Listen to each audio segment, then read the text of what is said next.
So hello guys, ngayon po ay magpapalit po tayo ng Ventex Drive ng Mini Sporty. Yan, buksan natin muna.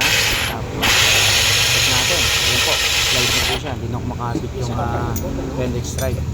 So kailangan po natin tanggalin ang una yung drive base, fully set po. Din natin yung Ventex Drive. So kumapit na sa kalawang kaya medyo timing din po ang pagtanggal. So yan po, natanggal po natin ang mabilisan. So ipapalit po natin yan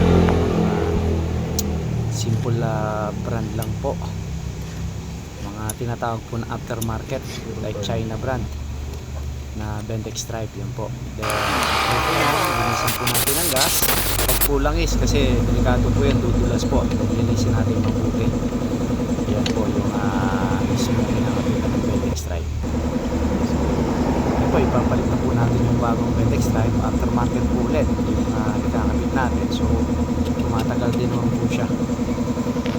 Ayan po, pinasok na po natin. Ihit lang ng konti para mabilis na pumasok. Diskarte lang po dahil pumasok na po siya.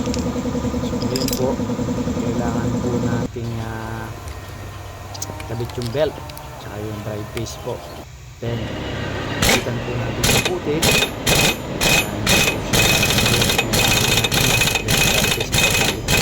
Yan.